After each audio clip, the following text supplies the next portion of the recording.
thing I really like about the Bengals and what this game reminded me for the Bengals, it reminded me a lot of the Belichick Brady era Mhm. teams playoff wins Right. because yes, there was games where they blew teams out, but then there was a full team effort. Like this game, shut down the Ravens offense. I understand they had Tyler Huntley, but Tyler Huntley's fine. It's not horrible, you Yeah. know. He balled out. He played well. He played a great game. Yeah. He really did. Outside of that fumble, really no complaints about his game.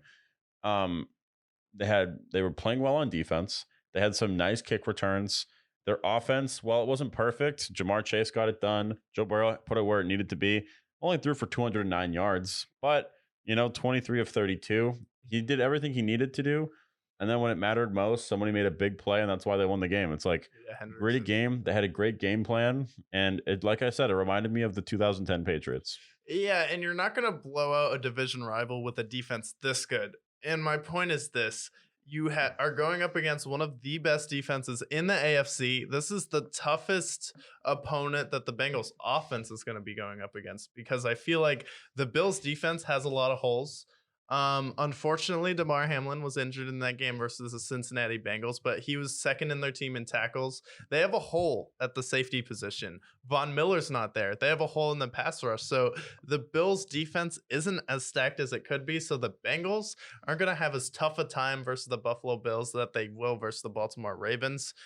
And then for the Bengals, it's like, I like your comparison with the Patriots because Joe Burrow, what did he do in this game?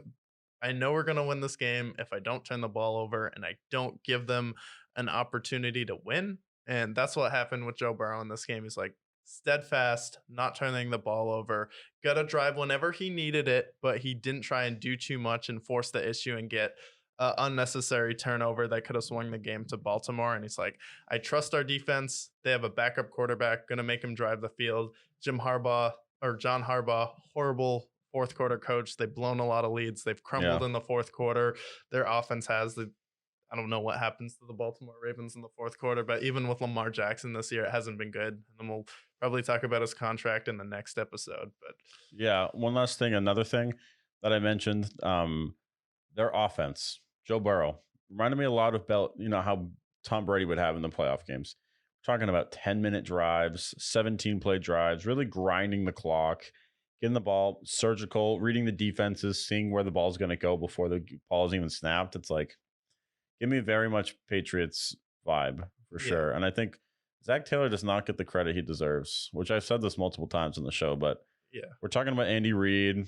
We're talking about, the Belichicks of the world, but I think Zach Taylor deserves to be in the top 5 conversation. Absolutely. Yeah, Zach Taylor definitely deserves to be in the top 5, especially with the way his team plays in December. He gets it from being undefeated in December the past 2 years, which is when it really matters, and understanding that the Patriots and the great teams start out slow in September, and then they slowly build throughout the rest of the year. I know a lot of people don't like it, and they say you should be able to play good football, but really getting hot and playing your best football after Thanksgiving is when it matters.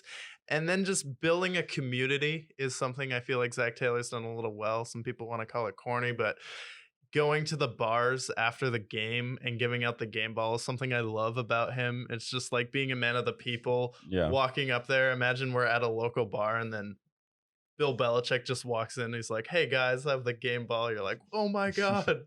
And Zach Taylor did it after this game. He did it after the AFC Championship. So credit to Zach Taylor for going out there with the people and then creating an amazing community.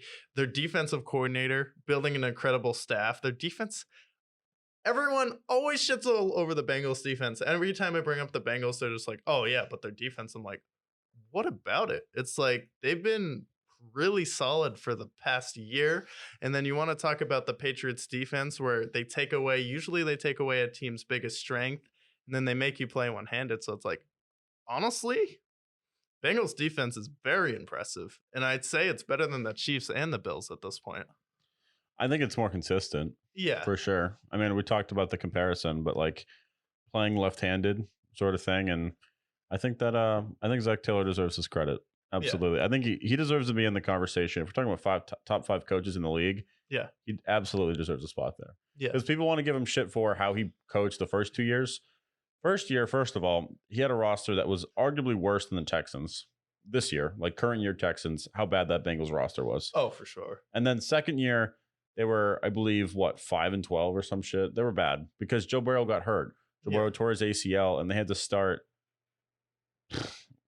Woof. I Oh, don't did even. they? Oh, is that the guy from Alabama that would like back AJ McCarron? Yeah, AJ McCarron. Yeah. Yeah, they had the AJ McCarrons of the world. Yeah. So it's like, okay, got to give him some slack for those first 2 years. First full season with his quarterback that he drafted at the Super Bowl. This next time around, we'll see how this plays out. Dude is really good at drafting too. He drafted T. Higgins and Jamar Chase back to back. Yeah. And then he went out, got Trey Hendrickson, brought in Mike Hilton, brought in DJ Reader.